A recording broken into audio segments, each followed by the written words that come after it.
Assalamualaikum warahmatullahi wabarakatuh. Nama saya Nur Samsi, NIM 2017-344, mata kuliah MAPS kelas G. Di sini saya sedikit menjelaskan tentang putusan arbitrase nomor 299 garing gugatan perdata garing arbitrase garing 2017 Pengadilan Negeri Jakarta Timur. Di sini saya menjelaskan tentang putusan tersebut untuk memenuhi tugas UAS MAPS saya. Nah, sebelum memasuki pembahasan, saya sedikit menjelaskan tentang posisinya, bahwa dalam putusan tersebut ada 3 pihak yang terkait. Yang pertama, yaitu pemohon sebagai pemohon dari PT Cipta Kridatama. Yang kedua, termohon dari Badan Arbitrase Nasional Indonesia atau disebut BANI.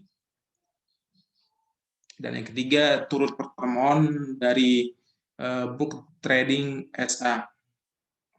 Nah, dari pihak pertama, dari PT Cipta Kridatama tidak menjelaskan atau tidak menyebutkan alamatnya, tidak dicantumkan. Termasuk dari pihak ketiga atau tersebut turut termohon tidak mencantumkan alamatnya. Nah, bahwa pada tanggal 20 Februari 2007 telah membuat perjanjian kegiatan penambangan batu bara yang dituangkan dalam kontrak perjanjian penambangan batu bara nomor 1 CKBT kontrak tambang garing 12 garing 2006. Di dalam isi perjanjian tersebut, PT Cipta Kridatama melakukan kontrak selama 60 bulan atau disebut selama 5 tahun. Nah, apabila sudah tercapai target atau apabila sudah mencapai target produksi sebesar 5,7 metrik ton. Nah, maka dari itu, mengenai pekerjaan yang wajib harus dilakukan dari PT Cipta Kridatama menjadi 2 tahap. Yang pertama tahap praproduksi dan yang kedua tahap produksi. Nah, maksud dari masa praproduksi itu dilakukan selama 3 bulan pada saat pelaksanaannya dimulai dari bulan Maret, April, dan Mei 2007. Sedangkan masa produksinya otomatis jangka waktunya kan digunakan pada saat masa produksinya. Jadi 57 bulan. Nah, digunakan itu pada saat bulan Juli 2007. Nah, dalam hal ini, PT Cipta Kridatama produksi batu bara bulanan setiap bulan sebanyak 80.000 metrik ton. Nah, pada saat ini, dalam persidangan BANI, Book Trading SA mengakui telah menandatangani berita acara, baik secara masa praproduksi maupun produksi.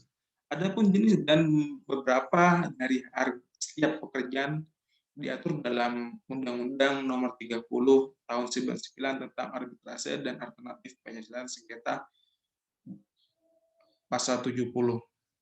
Nah, dalam permasalahan tersebut bahwa adanya perbuatan manifestasi atau disebut dengan tidak melaksanakan kewajibannya di dalam gugatan tersebut dengan dasar gugatan Book Trading SA telah melakukan manifestasi telah lalai membayar berdasarkan kontrak. Dalam proses persidangan dari Book Trading SA juga melakukan rekonvensi. Maksud dari rekonvensi itu sendiri yaitu gugatan yang diajukan oleh tergugat sebagai gugatan balasan terhadap gugatan yang diajukan penggugat kepadanya. Dengan atas dasar gugatan balasan, PT Cipta Kridatama telah lalai dalam melaksanakan kewajibannya. Apa yang telah disepakati perjanjian. Nah, mengenai hal itu menurut saya di dalam pasal 71 Undang-Undang Nomor 30 Tahun 1999 tentang arbitrase telah diatur sebagai berikut, bahwa dalam yang berbunyi pasal 71 yaitu permohonan pembatalan putusan arbitrase harus diajukan secara tertulis dalam waktu paling lama 30 hari terhitung sejak dari hari penyerahan dan pendaftaran putusan arbitrase kepada panitera pengadilan negeri. Nah, menurut saya dalam putusan Bani nomor 880 yang diucapkan pada tanggal 17 Juni 2017, putusan tersebut kan telah diserahkan dan didaftarkan oleh PN Jakarta Timur pada tanggal 6 Juli 2007. Maka dari itu, dengan merujuk pada ketentuan pasal 71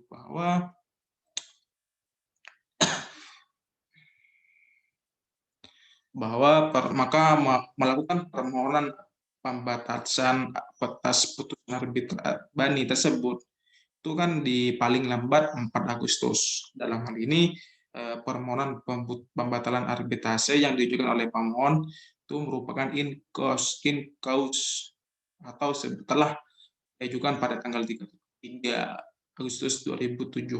Sehingga pengajuan permohonan pembatalan Inkus masih dalam jangka waktu sebagaimana dalam ditentukan pasal 71 Undang-Undang Nomor 30 Tahun 2019 tentang arbitrase.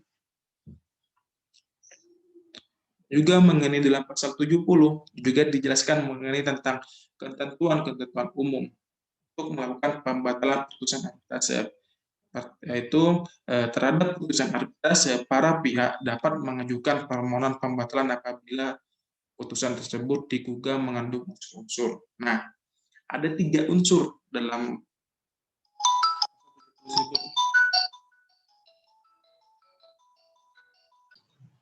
Nah, untuk unsur yang pertama yaitu surat atau dokumen yang diajukan dalam pemeriksaan setelah putusan dijatuhkan diakui palsu atau dinyatakan palsu.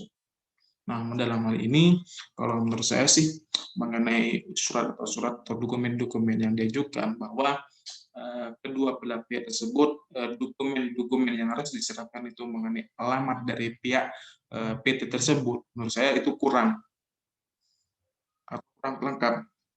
Dan juga di poin kedua, setelah putusan diambil ditemukan dokumen yang bersifat menentukan yang disembunyikan oleh pihak lawan. Nah, maka ini dari pihak dari pihak salah satu pihak, misalkan dari pihak termohon, itu dokumen yang telah ditemukan itu semacam disembunyikan dari pihak-pihak yang tidak menjelaskan dalam hal tersebut supaya dari salah satu pihak dimenangkan. Juga mengenai poin yang ketiga yaitu yang sangat penting, putusan diambil dari hasil tipu muslihat yang dilakukan oleh salah satu pihak dalam pemeriksaan sengketa, bahwa berdasarkan pertimbangan tersebut di atas, majelis hakim berpendapat bahwa pemohon tidak dapat membuktikan Bani nomor 880 garing 7 garing arbitrase Bani 2016 berdasarkan hasil tipu muslihat yang dilakukan oleh pemohon 1 itu sebelum melakukan pembatalan putusan arbitrase terkait perhitungan bagi hasil tol yang diujukan pada saat P5 dan P6. Nah, sebelumnya saya juga masih bingung mengenai putusan Bani tersebut. Itu putusan Bani sebelumnya pada tahun 2017 ataupun tahun 2016. Soalnya apa? Di dalam putusan tersebut di sini sudah menjelaskan bahwa putusan Bani yang dilakukan oleh pihak pemohon dan termohon itu telah diputus pada tahun 2016. Jika itu putusan tersebut putusan nomor 880 Bani tersebut itu pada tahun 2016, maka sudah jelas dalam pasal dalam pasal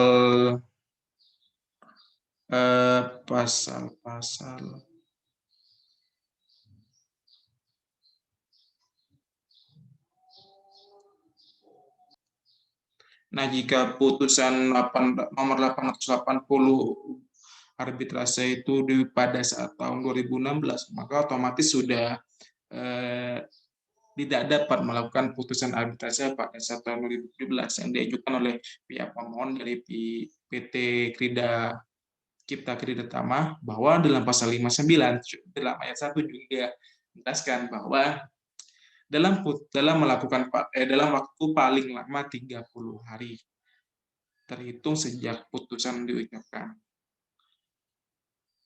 Lembar asli atau salinan autentik putusan arbitrase diserahkan dan didaftarkan oleh arbiter atau kuasanya kepada panitera pengadilan negeri. Nah, di sini sudah jelas bahwa itu merupakan misalkan ada dua kemungkinan bahwa putusan 880 tersebut itu pada tahun 2016 itu juga tidak bisa melakukan pembatalan putusan arbitrase.